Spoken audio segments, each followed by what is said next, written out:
I'm just going to have my thoughts. Unfortunately, we're not going to have time to go through all of this. I just want to give you my thoughts on this because I'm angry yet again. The is that if I was the solicitor asking Tim Walker questions, I read these notes, and that's the only thing I can go on.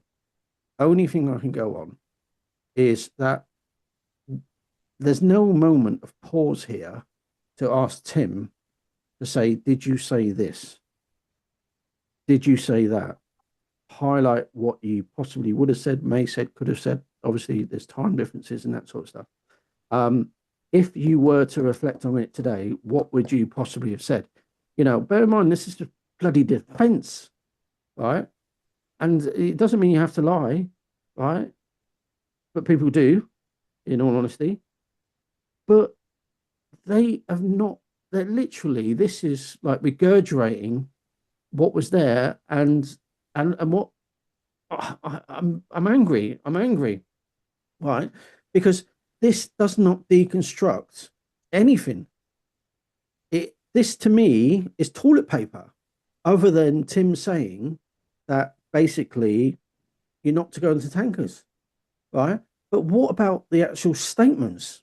They talk about, he's actually said these are not his language. This is not the words he would use.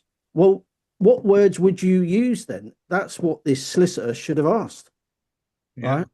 And also, can if based on even reliving it since then, right? Is where can we expand more on this? Because the solicitors had knowledge. I mean, I don't know who this Molly person is, apart from a counsel of some sort, but there was knowledge there from the trial and that sort of stuff. We've learnt this from the trial, right? What was your thoughts about this? There's nothing in here whatsoever. I mean, I'm not joking. A TV lady could have done this, right? It's an absolute facade. And I've learned absolutely nothing then other than the interview that Phil and I did very briefly with Tim, and where he expressed what he knew, right? This lady's got the advantage of more information that we, as in Phil and I, had, and asked absolutely nothing different, nothing whatsoever, never explored other avenues, never discussed it, and I'm angry. We've only got a few minutes to end the show. Very quickly, you've got like 30 seconds each.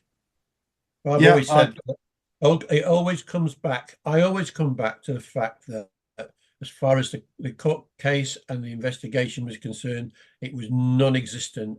And you always end up coming back to it. Why didn't they ask this? Why didn't they ask that? Why didn't somebody show this document, say, did you do this? Yes. Well, how do you explain this document then? There's none of that, absolutely none of it. And that's why I get frustrated, and I get, like you, get very angry. Okay, Ian, you've got 30. It's shocking. It's disgusting. Molly Mangan went to see my wife in 2023 in jail, crying, begging Gillian to continue with the same barrister, Jim Agaros, for air appeal.